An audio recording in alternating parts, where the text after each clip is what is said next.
आज हम बात करने जा रहे हैं ऐसे 3 हैबिट्स पे जिनसे आपका टाइम वेस्ट होना बच जाएगा। आपने देखा होगा बहुत बार हम डिस्कस करते हैं, बहुत बार हम सोचते हैं कि टाइम वेस्ट होने के बाद क्या। इस पर्टिकुलर सिचुएशन को हम दूर करने वाले हैं। 3 हैबिट आपके लाइफ में इंट्रोड्यूस करेंगे जिससे आपका टाइम वेस्ट होना कम हो जाएगा।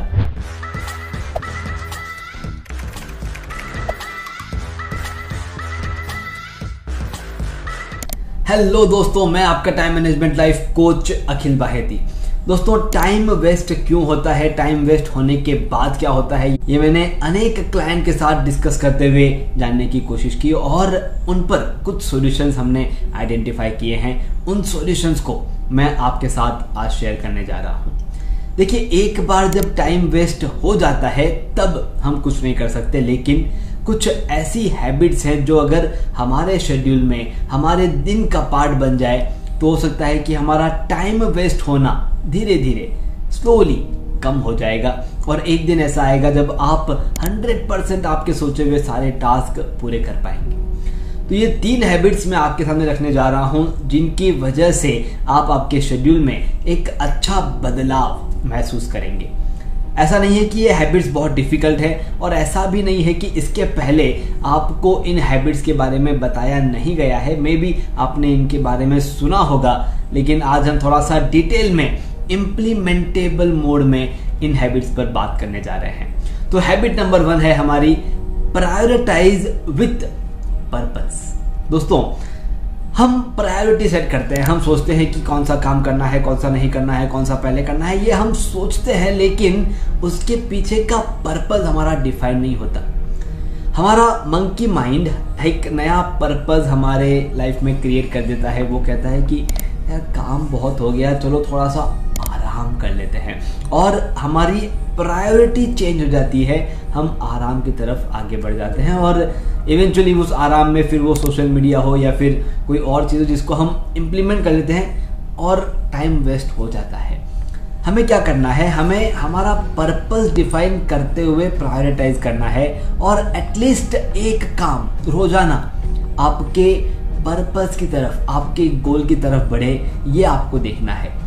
जैसे जैसे धीरे धीरे आप एक सिनेरियो क्रिएट कीजिए जिसमें स्टेप बाय स्टेप आप आपके पर्पस की तरफ रोजाना आगे बढ़ रहे हैं और वहां पर बड़ी ही आसानी से आप आपके कामों को पूरा कर रहे हैं। जैसे जैसे आपके काम क्वालिटी के साथ पूरे होंगे, आपके लाइफ में अच्छे रिजल्ट्स, ग्रोथ को आप देखना शुरू करेंगे और जैसे ही वो ग्रोथ आपको मिलेगी, आप उन प्रायोरिटीज पे और काम करना शुरू कर देंगे। इसलिए पर्पस के साथ प्रायोरिटी सेट करना ये सबसे पहली हैबिट है जो हमें हमारे लाइफ में इंट्रोड्यूस करनी है। Habit number 2 is minimise distractions. हमें हमारे डिस्ट्रैक्शंस को मिनिमाइज करना है।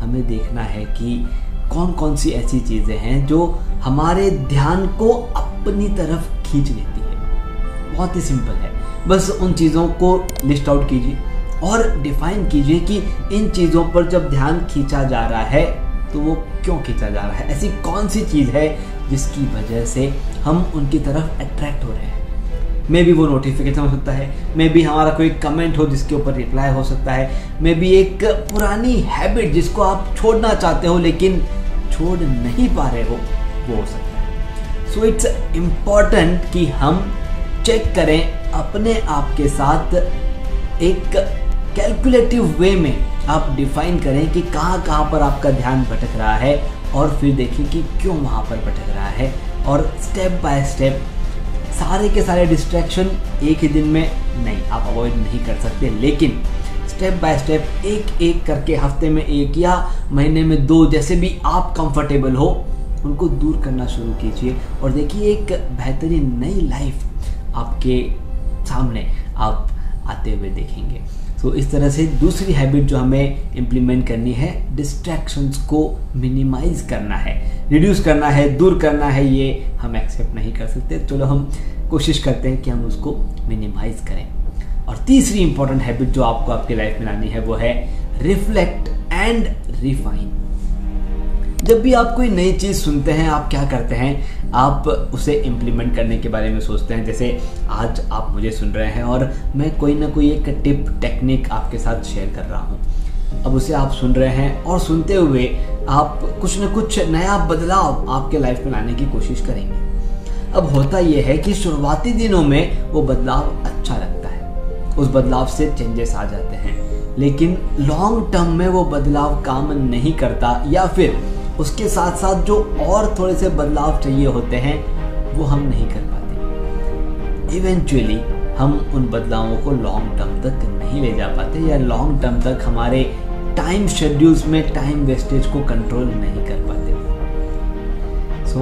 हमें एवरी टाइम अपने आप को रिफाइन करते रहना है। अब रिफाइन करना मतलब क्या? आप एक टाइम सेट कर लीजिए कि इस पर्टिकुलर टाइम पर हम हमारे शेड्यूल को एक बार रीचेक करेंगे। हम देखेंगे कि दिन भर में ऐसे कौन कौन से काम हुए जो हमें नहीं करने चाहिए थे, या वहाँ पर हमारा टाइम वेस्ट हुआ। एक बार आप अपनी एक लिस्टिंग बनाना शुरू कर देंगे, आप देखना शुरू कर देंगे कि कहाँ कहाँ पर कौन कौन से समय में आपने टाइम वेस्ट किया। इसका मतलब हुआ आप अपने शेड्यूल पर रिफ्लेक्ट कर रहे हैं। अब आपको रिफाइन करना है कि कल, परसों, अगले हफ्ते अगर वापस ये नहीं होना चाहिए तो हमें क्या करना होगा। आप आपके स्ट्रेटेजीज को रिफाइन करते हैं। अगर आपके पास ऐसा कोई सवाल है कि इस पर्टिकुलर चीज़ की हैबिट हमें हो चुकी है, हम चाहते हैं कि इसे हम कम करें, कंट्रोल करें, तो आप उसके बारे में कमेंट बॉक्स में ज़रूर लिखें। अगर आप चाहते हैं कि कोई भी क्वेश्चन टाइम मैनेजमेंट को लेकर के अगर आपके मन में है और आप चाहते हैं कि मैं उसे सॉल्व करूं, उसके बारे में लिखें। इसमें से कौन सी एक हैबिट के साथ आप शुरुआत करने वाले हैं वो हमें बताएं। अगर अभी तक आपने हमारे इस चैनल को सब्सक्राइब नहीं किया है तो ज़रूर सब्सक्राइब करें। मैं अखिल बाहेती, आपका time management life coach, author of best selling book समय नहीं है।